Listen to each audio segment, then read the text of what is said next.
With 22 track records, this Corvette C5 behind me is one of the fastest time attack cars in the US. We're here with Feras, the owner and driver of this car, to find out a little bit more about what makes it so fast. So it's got quite the resume of wins and track records, and I'm guessing starting from a base standard C5 Corvette, there's a lot of changes that needed to be made. Power, aero, it's got all of that. Let's start with the power plant though. What have you put into this particular car? So power-wise, we have a LME-built 2,000 horsepower package. It's a RHS block, 427, Callies crank, Callies rod, diamond pistons, Brodix heads. So LS based, but with a cast iron block? No, it's actually aluminum block. So an aftermarket aluminum block though? Yeah, RHS block. It's 6 bolts. So what you're trying to do in terms of power-wise, would you be able to do this on the factory alloy block, or are you beyond the reliable point of that? So we've tried, and we just were lifting heads left and right. So that's what got us to the 6-bolt block, because just all the crankcase pressure, everything that was just causing us to lift the heads. But at 900-ish horsepower, it kind of survived on factory, but we're running the car for, minutes at a time, and, instead of like a drag race scenario where they just make a pass or something. Yeah, it's not a dyno queen or a drag car. This is being beaten up on hard for extended periods of time while still making upwards of 1,000 horsepower, correct? Oh, yeah, and that's what, has kind of been the chores, all the parts and aftermarket, companies we've used, they don't normally have their parts ran for that amount of time. So when we run the car for 15 minutes at a time, running on 1,000 horsepower, it's been the chore to make everything live. One of the big issues when we're making a lot of power is heat rejection, just physically getting the heat out of the engine. And I'm not just talking about coolant, there's also the air temperature from the turbochargers with intercooling that needs to be considered. That can be a challenge. So talk us through, first of all, in terms of the coolant side of things. What have you done with the cooling system there? Oh yeah, major downside to running that much power is all the heat. So for one, like you had mentioned earlier, the turbos outside of the car, not in the engine bay, helps just like reject some of that heat that the turbos are adding. But as far as actual coolant side of it, we've had to run 2 radiators. So we run a radiator in the front, a radiator in the rear, and then a electric water pump in the center of the car to help push the water back to the front. And that I found that combination with the factory water pump works the best, because now we were having like the front of the engine really, really hot where that radiator is, and the rear radiator really cold. And so I think it was creating some kind of like a air bubble of some sort, was having trouble circulating. And now that I put that in the middle of the car, it helps push that back to the front, and we really don't see anything over 185 degrees. That's pretty impressive. So the engine, by the sounds of it now, is something that's pretty well tested and proven. You don't need to really worry about that. One of the problems with taking any car out on the racetrack, never mind something with a significant amount of aero, which we'll talk about shortly, is keeping the oiling system intact. And factory wet sumps don't normally work too well under racetrack conditions. Is it safe to assume you've gone dry sump on this? Oh yeah, we have a 4-stage dry sump. It's a ARE setup. And I think it's running 3 stages on the crank. And the 4th stage being the pressure stage? Yes. Okay, turbocharging. So you've already mentioned it's twin turbo, and we can see those turbos, as you mentioned, hanging out in the breeze a little bit on the side of the car. What are the turbos that you're running on at the moment? So they're the Garrett G35-900s. One's like the standard rotation, the other one's reverse. Okay, so you've sort of got a mirror image set up there. Was that just for aesthetics? Just like the way that they sit, it made it easier to kind of reroute it back towards the front of the car, because all the piping goes up and over the wheels and then rejoins and then goes into the intake. So having that like able to be reverse and standard, that option made it really easy just to build the setup. When it comes to turbocharging, it's always a balancing act, choosing a turbocharger that's sized correctly to get good boost response while still making the power in the top end that you want. You've got a reasonable amount of capacity on your side here, but still 2 G35-900s. Those are reasonable sized turbochargers. what sort of boost threshold are you seeing at the moment in terms of RPM where you're reaching maximum boost? Yeah, so right around 3,500 is when we see full boost, and it carries up to 7,000. We've experimented with like 25 series, different size 30 series and 35 series, and they all kind of like jump around in that 500, 1,000 RPM range. And 35s just seem to work really, really well with this combination. Once we're up to speed and in our sequential, it just kind of stays in that happy sweet spot. I mean, that's one thing that is important to sort of mention when you've got a 6-speed sequential gearbox. Generally, the ratios are reasonably tightly packed together, so once you're sort of up and moving, you don't tend to drop too low in the RPM range. So I'd imagine 3,500 to 7 is a pretty wide power band anyway. Now, in terms of boost pressure and power, what is it running? So on low boost right now, we have it about 780, and then on high, we have 1,300.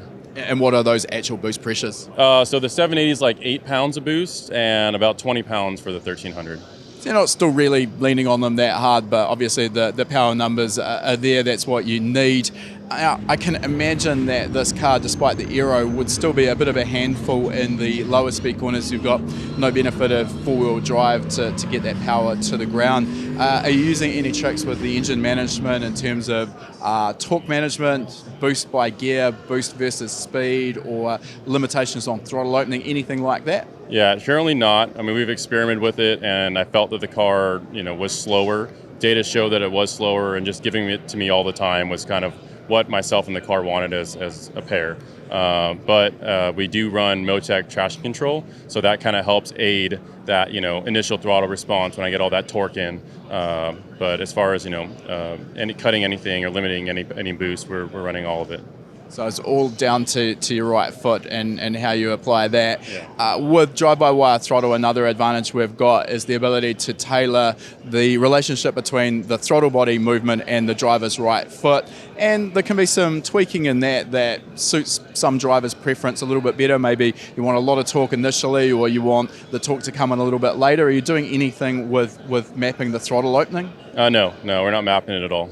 And also the other element that goes along with this is boost control versus throttle. Because turbocharged engines are so good at making boost, often that gives limited sort of torque modulation of the throttle. Again, are you just all in there? Yeah, all in. I mean, we just let the V8 spool them up and we just go. All right, let's talk about that engine management. You have already mentioned MoTeC. Which specific MoTeC product? It's the M150. Now, there's a lot of advances that have come by in modern ECUs. The M150 obviously is up there as well.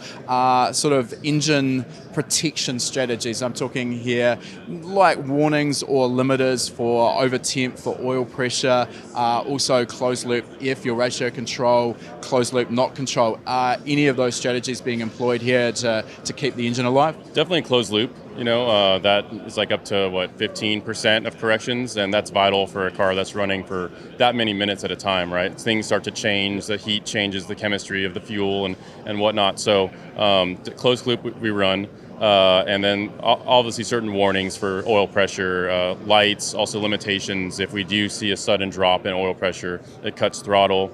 Over boosting, we don't want to see anything that's going to be over 20 pounds. So if I'm running 10 pounds and it jumps up to 25, there's a throttle cut. It's a 2-second throttle cut, so it just tells me I typically will turn the map down. Something's not happy. I'll go back around, try again for another lap. I guess you only really get one shot of that with time attack as well, so it sort of ruins the lap, but hopefully holds the engine together. That's the mentality. Yeah, exactly. You just want it to live, right? So your warnings, your securities, your setups, just kind of help maintain the car, not literally blow it up. Always frustrating from the driver's seat when something interacts like that and limits your fun, but at the end of the day, it's a cheap way of protecting what is an expensive engine. Now, I did mention knock control. Given that you're running relatively modest boost pressure and a really good quality fuel, is knock even a consideration in this application? So we see a lot of false knock because of how noisy the sequential is. Running on X98 ethanol, we don't really believe it's real detonation or anything like that. There's never been signs of showing that either. So we do see some knock activity, but nothing over really like 20%, I would say. I think it's important to mention that if you're using a donut-style Bosch knock sensor, they are susceptible to mechanical noise, and not necessarily mechanical noise that's coming from the engine. So false knock, unfortunately, is something that is a fact of life and something that we as tuners do need to understand and try and work our way around. That sequential gearbox moving back in the car, what have you got running in there, and how is that being interacted with or controlled via the MoTeC? Yeah, so it's a PPG 1-to-1 6-gear sequential, and MoTeC is controlling all the wide open throttle shifts and all the downshifts as well. So I assume there you're using something like a strain gauge gear knob to tell the ECU you're asking for an upshift or a downshift? Yes, yeah, it's the one that PPG provides as well. So on the upshift, that's easy. We just need a torque reduction. Usually we'll use either an ignition or a fuel cut just to allow the engine torque to reduce enough to unlock the dogs and allow the shift to complete. On the downshift, we need to blip the throttle and match the RPM. Some people prefer to do that with their own foot. Other people like to leave it to the ECU. What's your preference? ECU, I can't be as consistent as the ECU can, and sometimes I'll wait to the last second. And when I do, I'll just jam on the brakes and then downshift 3-4 times, get back on it. I don't think I could physically blip that fast to make that happen. One of the things that's important to mention here as well is even if we log brake pressure from a professional racing driver who's in a race car maybe 5 or 6 days a week, when they're manually heel and toe downshifting, blipping the throttle with the heel of their right foot, that almost guarantees there's still going to be a reduction in brake pressure. It's impossible to modulate the brake pressure perfectly while blipping the throttle. So do you see an advantage in shorter braking distances, higher braking forces by being able to just solely concentrate on braking? Yes, yeah. I mean, just taking your mind off doing other things is really what helps. And like we do up to 3 Gs in braking. So I don't think if I was actually, having to concentrate on blipping, shifting, and braking, I'd be able to do something like that. 3 Gs is an amazing amount of braking force. Now, obviously, the Aero has an element to play into this, which we'll again still talk about. Are you running an ABS package in this car, or is it again just a non-ABS mechanical system? Yeah, it's a Bosch Motorsport's ABS. How pivotal has that been in getting results out of the car? I think it's one of the best changes I've made to the car. That upgrade alone dropped so much time off just laps in general, and being able to concentrate, knowing your brakes are going to be there is massive confidence to a driver to drive into the braking zone and push yourself an extra 100 yards further than you typically would, knowing that you have such a great ABS package in the car. Now that Bosch ABS system has driver control, I forget, I think maybe 11 or 12 different positions. Yep. How much variation do you need, and can you give us some insight into what those different settings actually do to the performance of the ABS? Is it a case of you find the sweet spot and then for a dry track, that's it, never touch it? Yeah, so typically for dry, I might make one change, and it's only to disengage ABS more. But yeah, typically what you're doing with the knob is you're either engaging it more or disengaging it, and I typically run it around the 7 or 8, which is on the drier side. And I found that even in the wet, it actually, when it's not engaging as much, it helps. There's the wetter settings of ABS coming in more, and that's actually hindered my braking ability. Does the Bosch Motorsport ABS require a change in the driving style if you as a driver were more used to a conventional pedal box with no ABS and you're sort of modulating on that sort of point of lockup? Yeah, what's the difference in driving style? It's tough to say. I would say a little bit, yes, but it just was so second nature, just to get in there. It worked so well right off the start. And then after that point, just trust it every single time. Okay, let's move on to the bodywork, and again, I've sort of mentioned the Aero element, and as I understand it, the Aero that's on the car now is a reasonably new addition. Can you tell us about your relationship with Versus Engineering there to develop that? Yeah, so Feras and I got together in the winter of last year, and we 3D scanned the car, kind of worked on an Aero package in CAD, and worked on what we wanted and where the car could better. The car is really draggy with the last Aero package I had, and so that was the main factor that I wanted, was like less drag, more aero, right? More downforce. So just what everybody wants, right? But Feras actually delivered. We did shave off some drag on the car, and we were able to produce more efficient downforce as well. So we got the underside of the car working, where before, like last year, I didn't have any underbody aero work done. And then we also, added their wing on the car, and then we designed a new front element. So clearly I'm not an aerodynamicist, so I don't want to speak out of turn here, but my broad understanding is that the underbody, so the flow from the splitter at the front of the car, the flat underbody, and then most importantly into the diffuser, it's kind of giving you the downforce with a really small increase in drag compared to the likes of the rear wing, for example. Is that correct? Correct, yeah. It doesn't have the penalties of drag, right? So you're getting all the benefits without the penalties. And although there's some that are in there, it's mainly where you want the car to work the most. In terms of adjusting or dialing in that aero for your personal preference, getting the balance correct, how hard is that? How much work did it take to sort of find the operating envelope for it? And do you find yourself needing to make changes based on the specific track that you're at?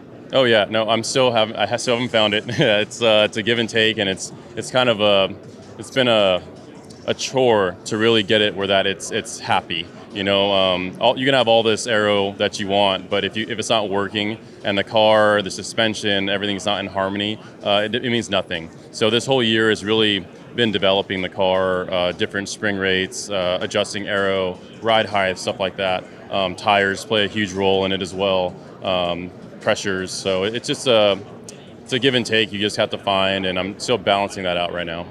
What we see with a lot of the really high downforce cars that compete at the likes of World Time Attack in Australia is that getting that balance between mechanical grip in the slower corners where the aero's ineffective and then keeping the car physically off the ground at the likes of the high-speed straights, maybe 250 plus kilometres an hour. That's quite challenging. Teams are using packers in the suspension, actually relying on the bump stops and tuning the way the car runs down onto the bump stops to keep the car off the ground. Are you doing any of that? Has that become a problem, or is the downforce you're creating not enough to be in that realm? Oh no, we're definitely digging ourselves a hole into the ground. Yeah, so it's anything over 150 mile an hour, we ended up connecting with the surface of the road. So right now we're running a 3,000 pound bump spring and a 1,800 pound initial spring with about a quarter inch of air gap in between. And even so, when we get to 170, 180, the car is riding on the ground. Are you using anything in terms of shock travel sensors, laser ride height sensors to help you with tuning that element? Yeah, I'm not yet. It's just an upgrade in the winter. Everything every year I make changes and develop the car more and more, and that's on the list for this year. Okay, so as well as that, let us know what is in store for the car over winter. What other changes have you got planned? So for one, shave some weight. We added a little bit of weight throughout the year just to help better the car. So that's a major one for me. What's it weigh at the moment? 2950 right now, hoping to get it back to 28 or slightly under. And then just better the aero slightly. I made all this aero besides the rear wing myself, so it's not made to its full potential, and there's some little, imperfections. Just talking about that, when you're working with a company like Feras, are they giving you designs and then it's up to you to figure out how you're going to actually create that product and get it on the car? Yeah. Or can you go one step further? If the budget allows, will they actually make the finished product for you? Yeah, if the budget allows, then yes, then they will make it for you. So unfortunately my budget didn't allow, so I had to go and use a mold that one of my friends had and kind of build off of that and then recreate it. They 3D printed me the whole front of the front element. So that's all 3D printed. Then I wrapped it in carbon as well. So for the winter I want to remake this out of a mold and then make it its own proper one-piece splitter. I can assume that the 3D printing would be a relatively quick and cost-effective way of making the product, but quite heavy. Would that be right? It was a little heavy. Luckily, it was literally just the front 2 inches that wrapped the entire splitter. And then, I just molded that into the splitter that I made and then wrapped it in carbon. So it helped actually with strength because it kind of built it up some as well. So besides that, switching to paddle shift as well is a big one for us. Right now I'm still lever pull, so mid corners I might have to hold an RPM and not accelerate, so that will equate to being able to shift, continue acceleration, faster lap times. Working on suspension, as I mentioned, like we've yet to find the perfect combination of how to keep the car off the ground and the proper weights, rates. So just little things like that. Lastly, I want to talk about the body. Clearly, it looks like it's a carbon fiber body. Is it full carbon fiber? This isn't just a wrap. Was this a weight saving or a aesthetics thing? Yeah, no, it's full carbon fiber body. Anderson Composite makes all these panels, and so we switched from the factory Z06 panels onto this, and it saved 40 pounds off the car. That's a significant saving. Yeah, I mean, when you've already found everything, you know, and you're like, where can I find more weight? I mean, we're looking for ounces, and, you know, we'd be beyond pounds, and to find that much weight is crazy. Yeah, unfortunately, it's one of those races with diminishing returns. The more you remove, the harder it is to remove more weight, and unfortunately, of course, the more expensive it gets. Yeah. It's been great to get a little bit more of a rundown or insight into what makes the car go. Certainly, it is a really impressive package. You've got it dialed in, and the track records say that it's working well. Look forward to seeing what you've got in store for the car next season after it rolls out after winter. Thanks for your time. Yeah, thank you very much. If you like that video, make sure you give it a thumbs up, and if you're not already a subscriber, make sure you're subscribed. We release a new video every week. And if you like free stuff, we've got a great deal for you. Click the link in the description to claim your free spot to our next live lesson.